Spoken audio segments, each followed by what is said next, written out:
In the heart of a land where history whispers through the dust and hope flickers like a candle in the wind, one man stands on the precipice of change. His name is Traoré, a figure cloaked in mystery and driven by an unyielding desire to resurrect the spirit of revolution. As he walks the bustling streets of Ouagadougou, the echoes of Thomas Sankara, the revered leader whose ideals once ignited a fire in the hearts of many, seem to echo louder with each step. Traoré, a modern-day dreamer, is not just a revolutionary. He is a symbol of resilience and defiance against the tides of apathy that threaten to engulf his nation.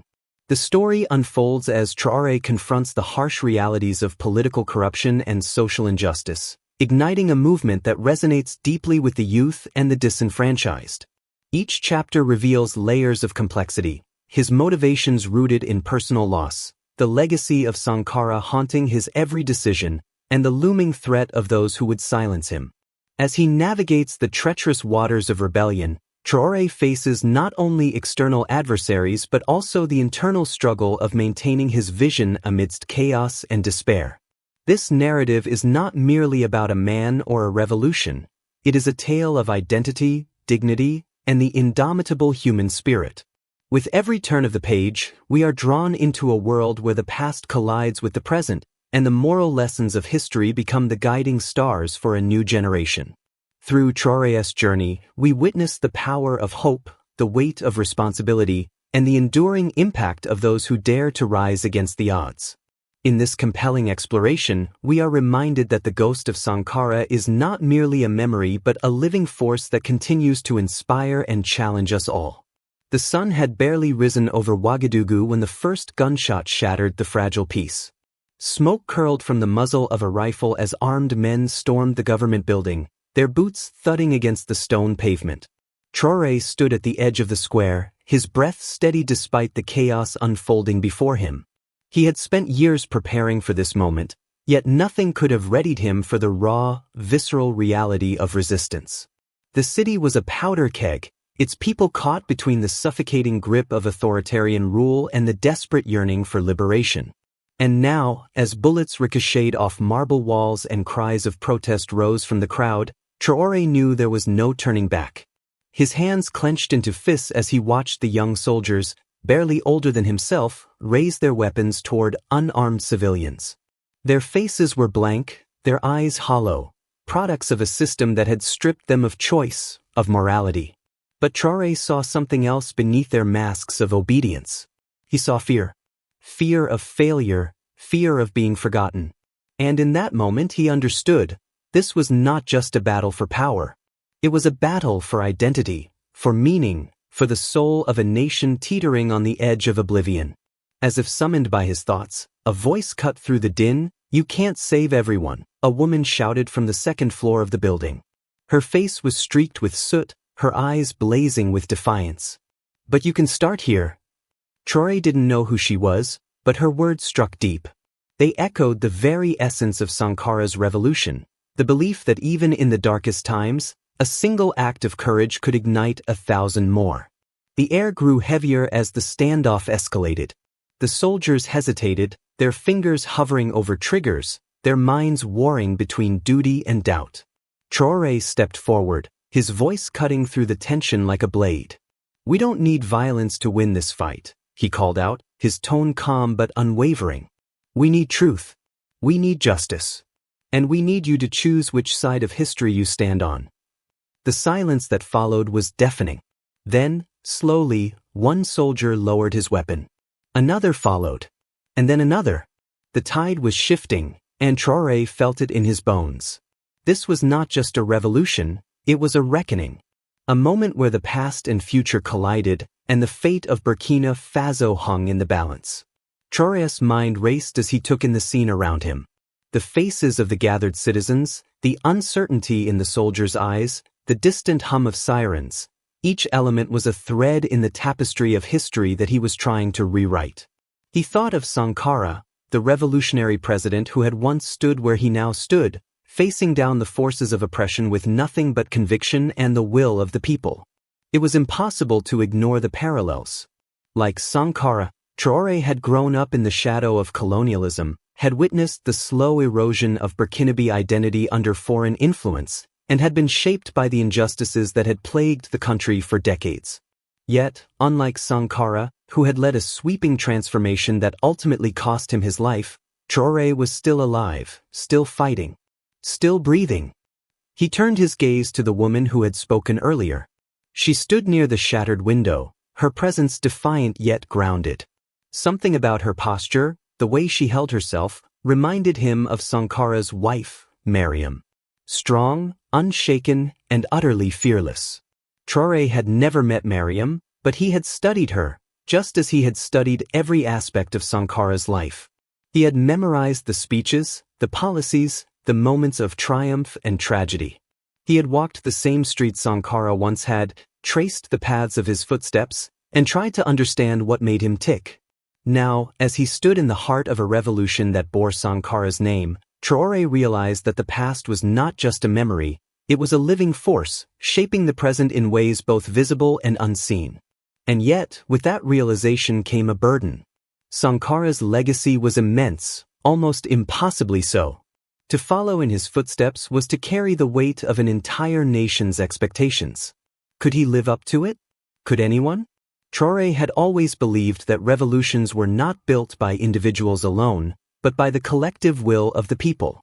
And yet, he couldn't help but wonder if the ghosts of the past would allow him to lead without being consumed by them. The gunfire had ceased, but the tension remained. Traoré exhaled slowly, steadying himself. There would be time for reflection later. For now, the moment demanded action. A sudden explosion rocked the ground beneath Traoré's feet, sending shockwaves through the square. Dust and debris rained from the sky as panic rippled through the crowd. From the corner of his eye, he saw one of the soldiers stumble backward, clutching his side. Blood seeped through his uniform, dark and unrelenting. The other soldiers reacted instantly, some scrambling for cover while others raised their rifles again, their hesitation now replaced by desperation. Traoré's pulse pounded in his ears. This wasn't how it was supposed to go. He had envisioned a peaceful uprising, a movement fueled by unity rather than bloodshed. But now, with the first death of the day, the line between protest and war had blurred beyond recognition. "Get down," someone screamed, and Traoré ducked behind a stack of crates, his heart hammering in his chest. Around him, people moved in frantic, disorganized patterns. Some running, some crouching, others simply frozen in place. The woman from the second floor rushed down the steps, her movements swift and purposeful. "We need to move," she shouted, grabbing Traoré's arm. "If we stay here, we'll be buried under this mess." Traoré nodded, forcing himself to breathe. He had prepared for conflict, but not like this. Not so soon. He glanced back at the soldiers, their expressions a mixture of confusion and fear. Some of them were still lowering their weapons, others had already turned on their comrades. The lines were blurring, and the revolution was unraveling into chaos. Then a shot rang out, not from the soldiers but from the crowd. A sharp crack, followed by the sickening thud of a body hitting the ground. A young man, no older than 20, crumpled where he stood, his arms splayed outward like a fallen bird. The scream that followed was raw, unfiltered pain. Traoré's stomach twisted. This was not what he had fought for. This was not the legacy he wanted to leave behind. He looked at the woman beside him, her face pale but resolute. "We have to stop this," she said, her voice barely audible over the noise. "If we keep going like this, we're no better than them." Traoré swallowed hard, his mind racing. There was no clear path forward, no easy solution. But one thing was certain, he could not let this spiral further. If they lost control now, everything they had worked for would be lost. He took a deep breath, pushed to his feet, and stepped into the open. "Enough," he shouted, his voice carrying above the chaos. "This isn't what we want. We don't need more bloodshed." For a moment, the world seemed to hold its breath. Then, slowly, the gunfire began to subside. The soldiers hesitated, their hands trembling. The people, too, paused, as if waiting to see what would happen next. Traoré locked eyes with the woman, and in that instant he knew they had reached the turning point. The revolution had taken its first real step, and now, The choice was theirs to make. As the echoes of gunfire faded into the distance, a hush fell over the square. Traoré's voice, though steady, carried the weight of 1,000 silent prayers. "This isn't what we want," he repeated, softer this time, as if speaking directly to the frightened souls around him. The woman beside him, her hand still gripping his arm, gave a small nod, her eyes reflecting the same determination that burned within him. He turned to the soldiers, scanning their faces, searching for any sign of resolve. One of them, a young man with a scar across his cheek, met his gaze and slowly lowered his weapon. Another followed. Then another. A ripple of uncertainty spread among the ranks, and for the first time since the confrontation began, Traoré saw something other than fear in their eyes: hope. It was in that moment, as the tide of violence began to recede, that Traoré realized the true nature of revolution. It was not just about overthrowing a regime or dismantling systems of oppression. It was about redefining what it meant to be free, about reclaiming identity, dignity, and the right to shape one's own destiny. He had spent years studying Sankara's revolution, analyzing the strategies, the speeches, the sacrifices.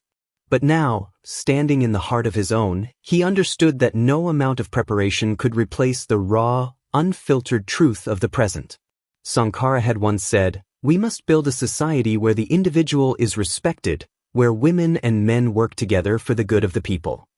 Those words had guided generations of Burkinabe fighters, but now, as Traoré looked around at the people who had come to fight for their future, he realized that the revolution was not just about ideals, it was about actions. About choosing, in the face of fear, to believe in something greater than oneself. He turned back to the crowd, his voice firm but measured. "We are not here to destroy," he said, his words deliberate. "We are here to rebuild. To create a future where our children do not inherit the same struggles we have endured." A murmur of agreement rippled through the people. Some nodded, others clutched their loved ones closer, as if grounding themselves in the moment. The woman beside him released his arm, stepping forward. "We can do this," she said, her voice carrying the strength of conviction. "We just have to decide that we will." Traoré inhaled sharply, feeling the weight of the moment settle upon his shoulders. He had always known that leading a revolution would be difficult, but he had not anticipated the emotional toll it would take. Every step forward came with the risk of losing something precious: friendships, trust, even lives. And yet, as he looked into the eyes of those around him, he knew that the alternative, doing nothing, was far worse. The revolution was no longer just a dream. It was a reality, and it was happening now. As the tension in the square began to ease, Traoré's focus shifted from the chaos to the voices rising around him. The murmurs of the crowd, the hesitant questions from the soldiers, and the quiet conversations between strangers, all of it formed a web of dialogue that pulsed with the heartbeat of the revolution. He listened intently, recognizing that these exchanges were more than mere words. They were revelations, reflections, and perhaps most importantly, the seeds of a new understanding.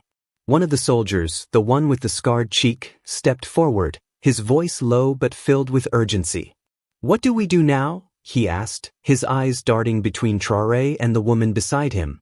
"If we lay down our weapons, will they come after us? Will we be safe?" Traoré considered the question carefully, weighing the implications of every word he spoke. "Safety is not guaranteed," he admitted, his tone steady. "But neither is freedom if we remain silent. The choice is ours. We can either continue to be pawns in a game that has already decided our fates, or we can take control of our own story." The soldier's jaw tightened, his expression torn between fear and resolve. Traoré could see the internal struggle playing out behind his eyes, the fear of consequences, the longing for change. He knew that many of the soldiers had been trained to obey, conditioned to believe that their role was to enforce order rather than seek justice. But now, in this moment, they were being given the opportunity to choose something different. And that, Traoré realized, was the true power of dialogue. Another voice joined the conversation, this one belonging to a young man from the crowd, his face streaked with soot and sweat. "But how do we begin?" he asked, his voice laced with frustration. "How do we fix what has already been broken?" Traoré turned to him, his gaze unwavering. By listening, he said simply. By hearing the stories of those who have suffered, by understanding the wounds that have been inflicted upon us. Only then can we begin to heal. The woman beside Traoré stepped forward, her voice calm but resolute. That means more than just words, she added. It means action. It means accountability. It means building something new, not just tearing down what is old.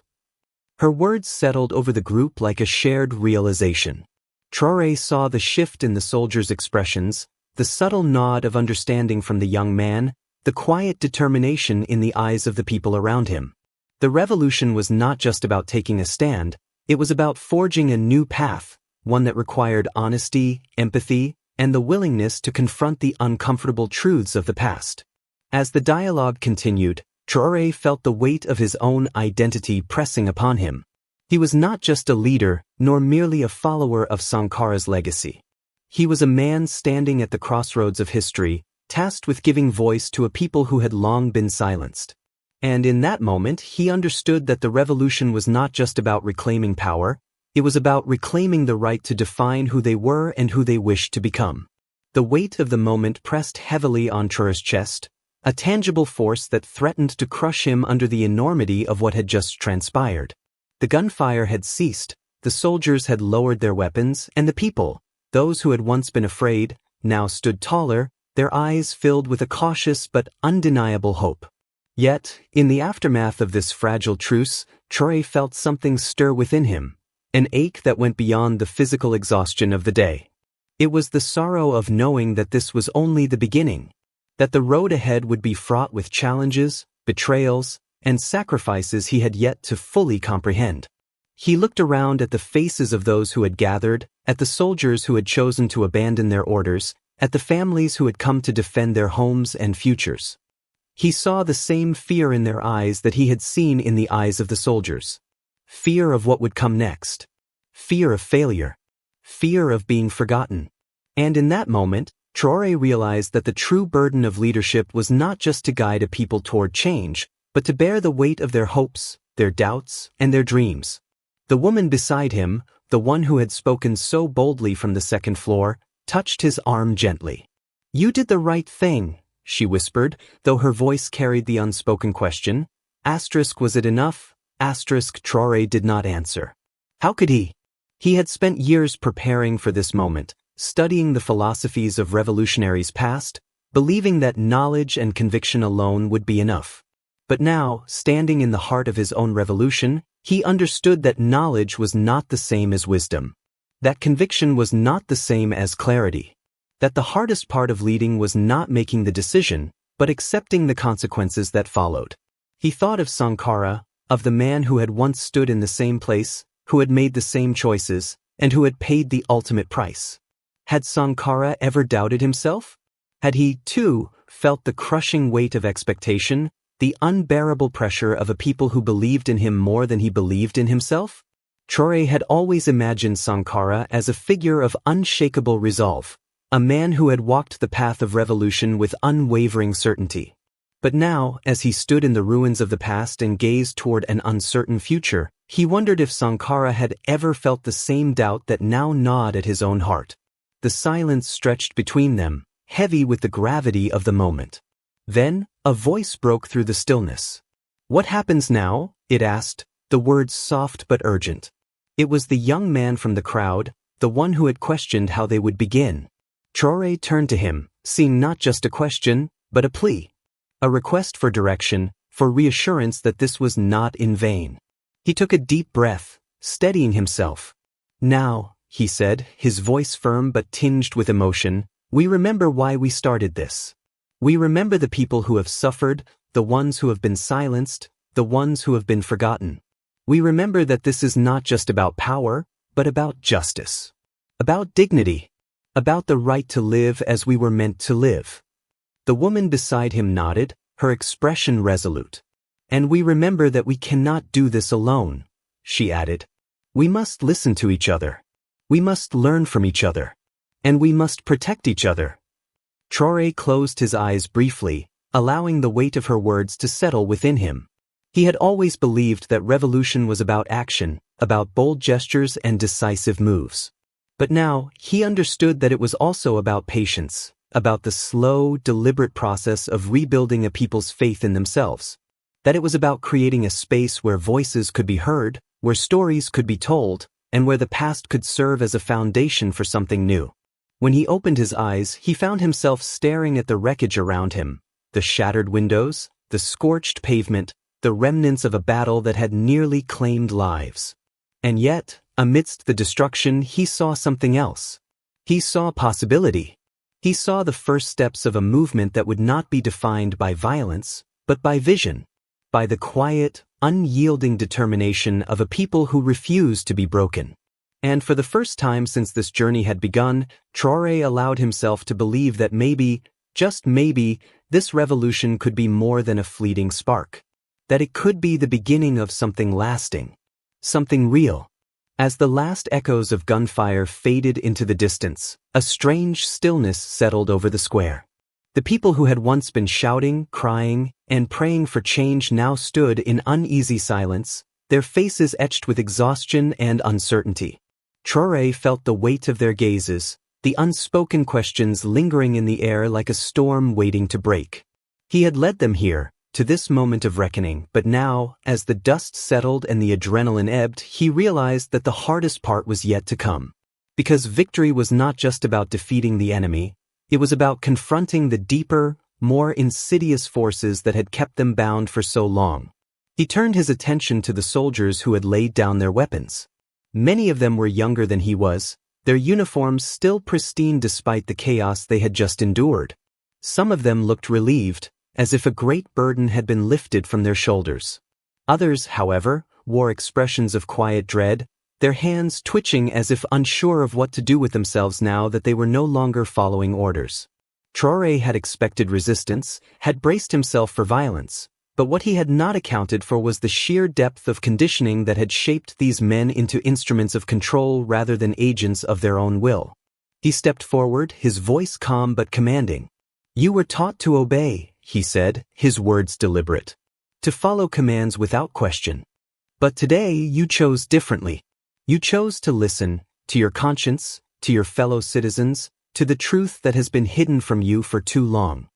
He paused, letting the weight of his words sink in. That choice was not easy, but it was necessary, because true freedom begins when we stop being pawns in someone else's game. A murmur of agreement rippled through the soldiers, but Traoré sensed the hesitation beneath it. He knew that breaking free from the chains of authority was not as simple as lowering a weapon. It was about unlearning years of ingrained beliefs, about confronting the fears that had kept them from questioning the system they served. And it was about finding a new purpose, one that did not rely on blind obedience but on active participation in the future they were now helping to shape. He looked around at the people who had gathered, at the faces of mothers, fathers, children, and elders who had all played a role in this moment. "This is not just about toppling a regime," he continued, his voice carrying across the square. "It is about dismantling the structures that have kept us divided, that have told us we are powerless, that have made us believe that our voices do not matter." He gestured to the buildings that surrounded them, to the symbols of authority that had once loomed over them like mountains. These walls were built to separate us, to remind us of our place. But today, we have proven that they are not as strong as we once believed. The woman beside him stepped forward, her voice steady. "And now, we must ask ourselves, what comes next?" she said. "Do we simply tear down the old and hope for the best? Or do we build something new, something that reflects who we truly are?" Her words carried the weight of truth, of the necessity of intentionality in the revolution they had begun. Traoré exhaled slowly, his mind racing with the possibilities. He had always believed that revolution was about action, about seizing the moment and pushing forward. But now, he understood that it was also about reflection, about acknowledging the complexities of the past and ensuring that the future they built was not just free, but just. It was about creating a society where power was not hoarded by the few, but shared by the many. Where identity was not dictated by circumstance, but shaped by choice. He looked at the people before him, at the soldiers who had chosen to stand with them, and at the woman who had become his unexpected ally. The revolution was not over. Far from it. But in this moment, as they stood together in the ruins of the old world, they had taken the first step toward something greater. And that, Traoré realized, was the most powerful form of revolution of all. As the sun dipped lower in the sky, casting long shadows across the square, Traoré felt the weight of the moment settle upon him. The revolution had taken root, but now came the harder task, nurturing it into something lasting. He had led the charge, but leadership was not about standing at the front and barking orders. It was about guiding people toward a common goal, about ensuring that the fire they had ignited did not fade into smoke and ash. The people needed more than just a leader. They needed a vision, a plan, a structure that would allow them to move forward without falling into the same cycles of oppression that had plagued them for so long. He turned to the woman beside him, the one who had spoken from the second floor, the one who had become an anchor in the chaos. "We need to organize," he said, his voice steady. "Not just as rebels, but as builders. We need to create a framework for governance, for representation, for accountability. Otherwise, we risk replacing one tyranny with another." She nodded, her expression thoughtful. "Agreement," she said, using the term favored by Sankara. "We must ensure that power is not concentrated in the hands of a few. We must distribute it, share it, make it accessible to all."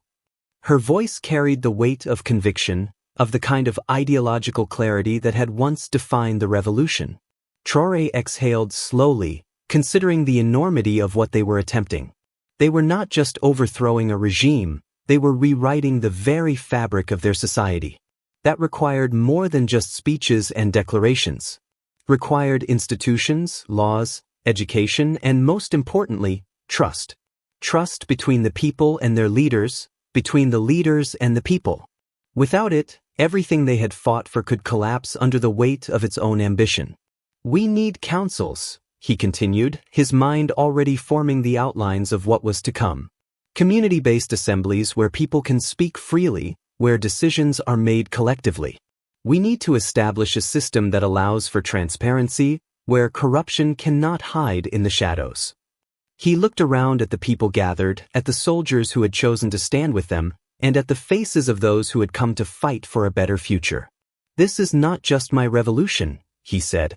"It belongs to all of us." A murmur of agreement rippled through the crowd, but Traoré knew that words alone would not be enough. Action was what would define their success or failure. He thought of Sankara, of the policies he had implemented, of the reforms that had sought to uplift the Burkinabe people. Education, land reform, economic independence, these were not just lofty ideals, they were practical necessities. And they would have to be adapted to fit the needs of this new era. "We must also address the wounds of the past," he said, his voice quieter now, more reflective. "We cannot build a new society without acknowledging the pain that has shaped it. We must create mechanisms for justice, for reconciliation, for healing." He glanced at the woman beside him, seeking validation. She met his gaze with a solemn nod. "Yes," she said. "We must not only dismantle the structures of oppression but also provide a way forward for those who have been hurt by them." Traoré felt the weight of those words settle in his chest. Revolution was not just about taking power, it was about giving it back. About creating a space where every citizen had a voice, where every decision was made with the well-being of the people in mind.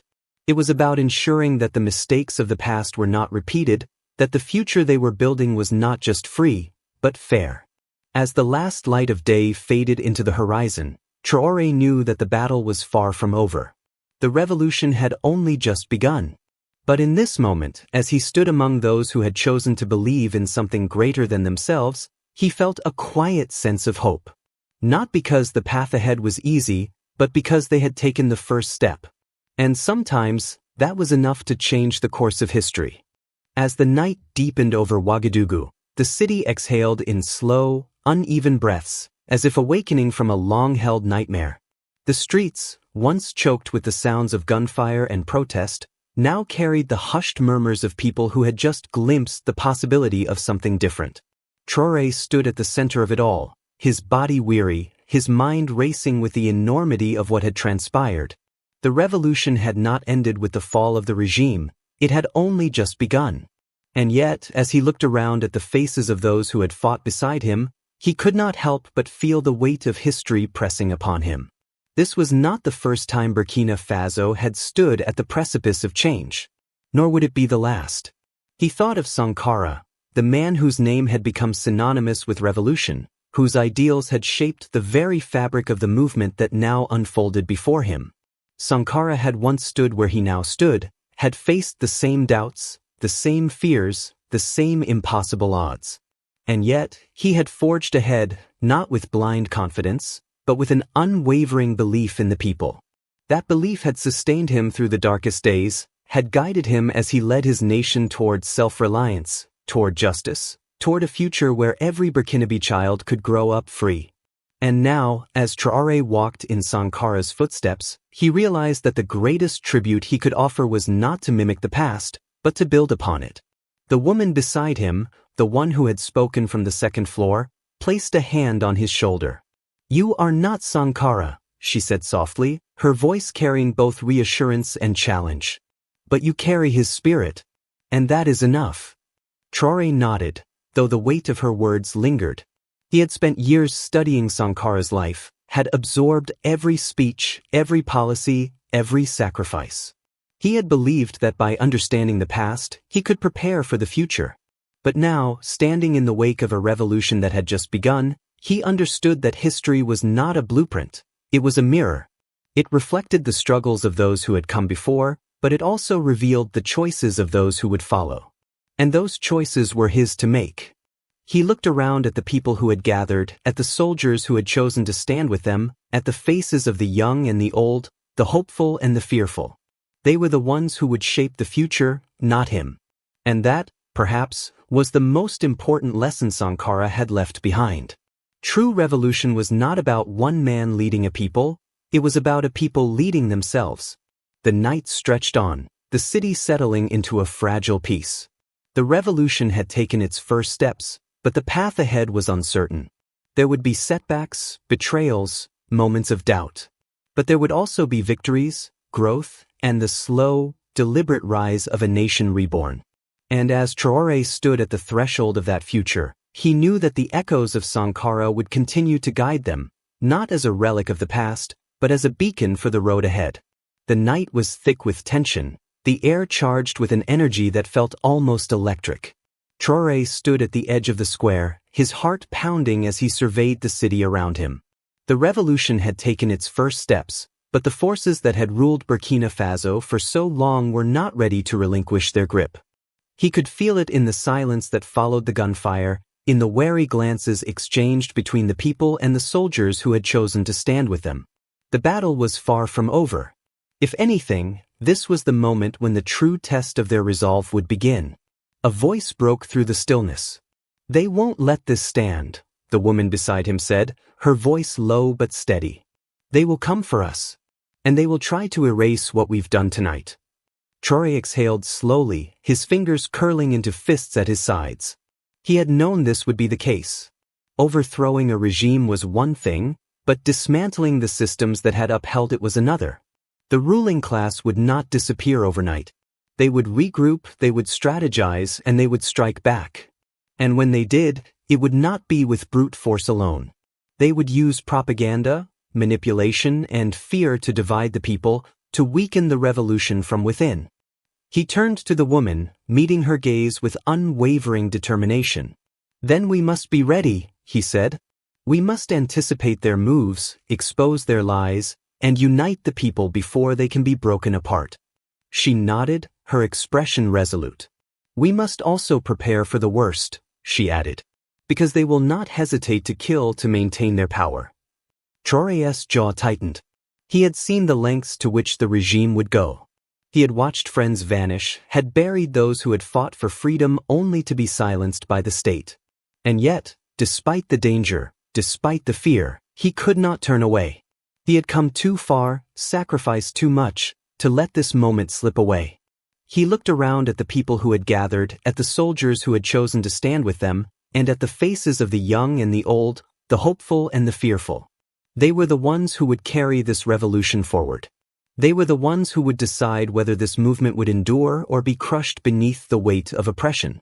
"We must act swiftly," he said, his voice carrying across the square.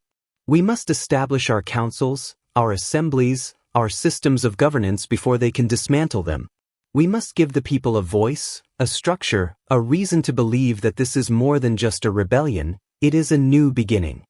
A murmur of agreement rippled through the crowd, but Traoré could sense the unease beneath it. They had tasted freedom, but they had also seen the cost of it. And now, as they stood on the precipice of a new era, they had to decide whether they were willing to pay the price.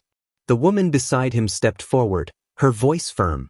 "This is not just about us," she said.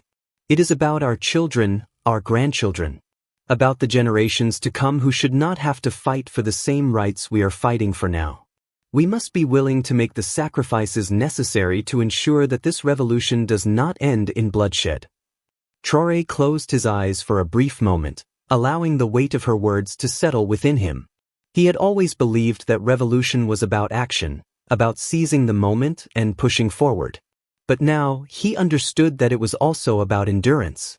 About the ability to withstand the storms that would inevitably come. About the willingness to suffer, to lose, to fight, not just for today but for the future.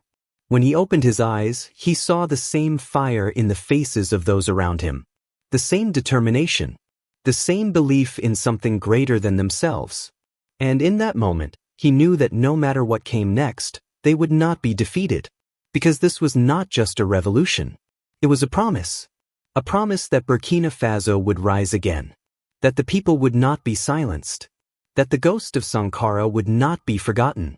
And that, no matter the cost, they would see this through to the end. As the first light of dawn crept over the horizon, casting golden hues across the city, a profound stillness settled over Ouagadougou. The air, once thick with the scent of gunpowder and fear, now carried a different energy, one that spoke of possibility, of renewal. The revolution had not ended with the fall of the regime, nor had it concluded with the ceasefire. Instead, it had transformed into something greater, a movement that would not be easily undone. Traoré stood at the edge of the square, his gaze fixed on the skyline, watching as the city slowly stirred to life. People emerged from their homes, their faces marked with exhaustion but also with something else, determination. Children ran through the streets, their laughter ringing out like a melody of hope. Soldiers who had once worn the cold mask of obedience now moved with a newfound sense of purpose, their uniforms still bearing the marks of conflict, but their eyes reflecting a different kind of resolve. The woman beside him, the one who had spoken from the second floor, placed a hand on his shoulder. "We did it," she said, her voice carrying both relief and disbelief. "We changed the course of this country." Traoré exhaled slowly, his mind still processing the enormity of what had transpired. "No," he corrected gently. "We started it. The real work is just beginning." She nodded, understanding the weight of his words. The revolution had not been a singular event, a flash of defiance that would be quickly extinguished. It was a seed, planted in the soil of a nation that had long been starved of true leadership, of genuine representation. And like any seed, it would require care, nourishment, and time to grow.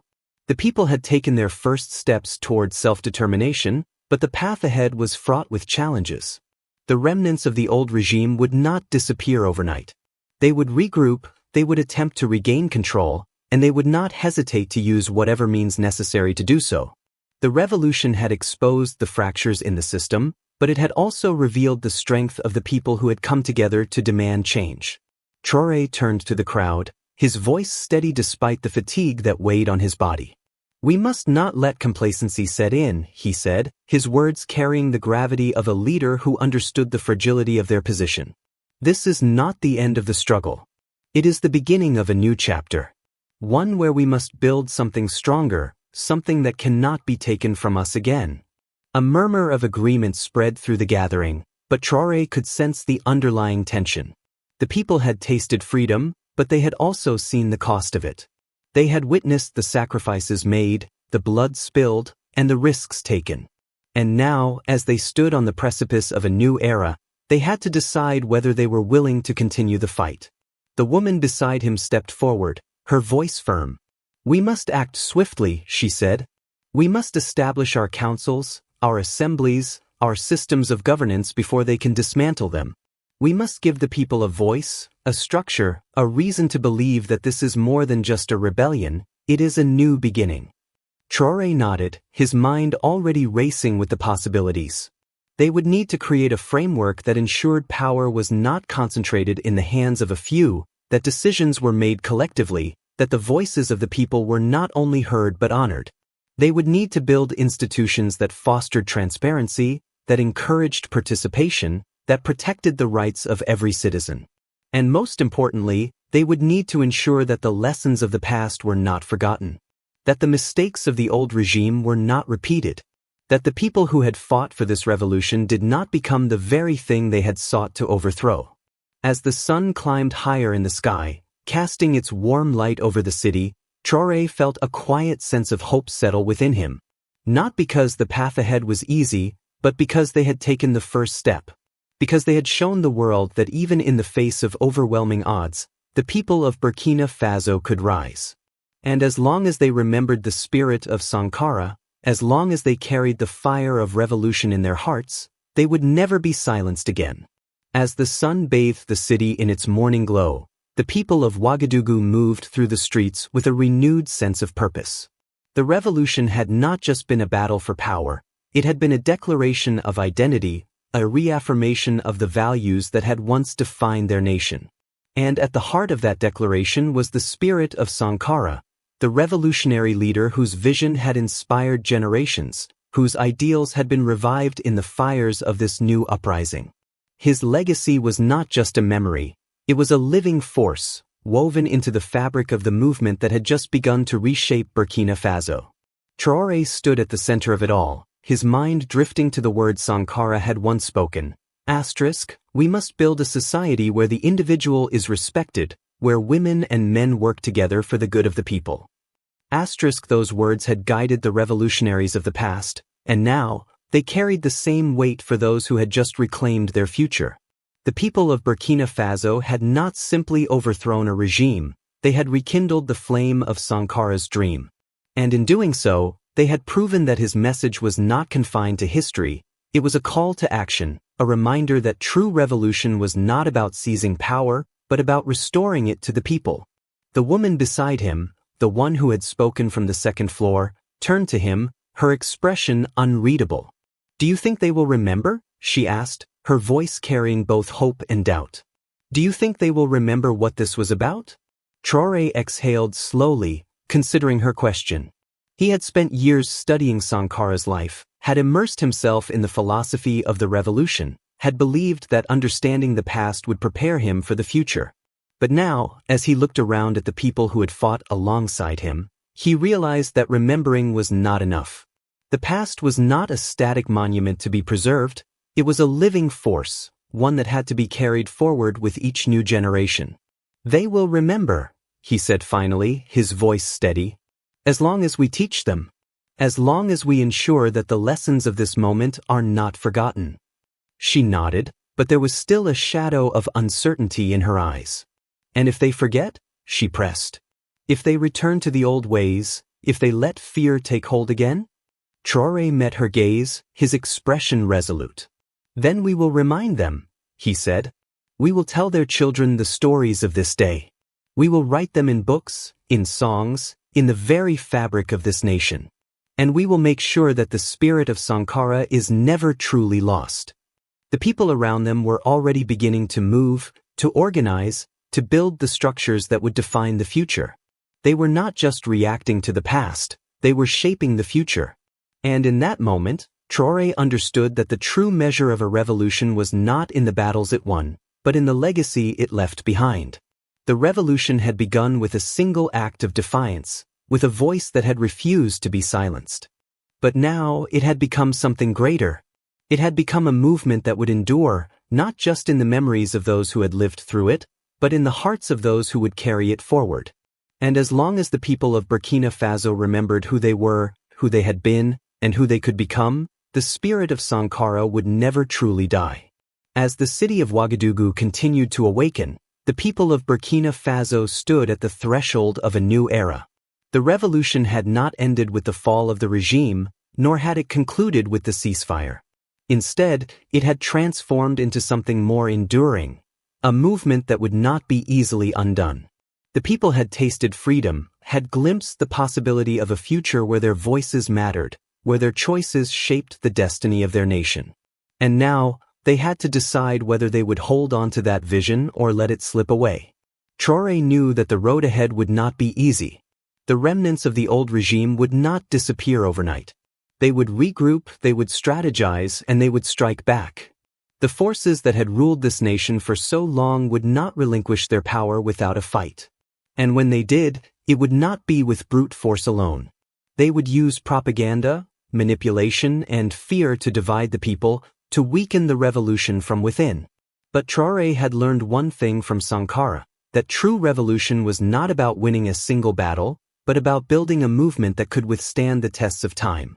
The woman beside him, the one who had spoken from the second floor, placed a hand on his shoulder. "We must act swiftly," she said, her voice carrying the weight of urgency. "We must establish our councils, our assemblies, our systems of governance before they can dismantle them. We must give the people a voice, a structure, a reason to believe that this is more than just a rebellion, it is a new beginning." Traoré nodded, his mind already racing with the possibilities. The revolution had given the people a taste of power, but power alone was not enough. It had to be wielded wisely, with the understanding that true freedom was not just about removing an oppressor, but about creating a society where everyone had a stake in the future. That meant education, that meant transparency, that meant ensuring that the mistakes of the past were not repeated.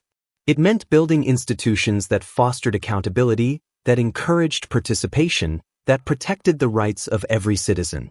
And most importantly, it meant remembering the sacrifices that had been made, the lives that had been lost, the battles that had been fought. The revolution was not just about the present, it was about the future, about the generations to come who would inherit the choices made today. And as long as the people of Burkina Faso remembered who they were, who they had been, and who they could become, the spirit of Sankara would never truly die. The sun climbed higher in the sky, casting its warm light over the city. The people moved through the streets, their faces marked with exhaustion but also with something else, determination. The revolution had not ended. It had only just begun. And as long as the people of Burkina Faso carried the fire of revolution in their hearts, they would never be silenced again.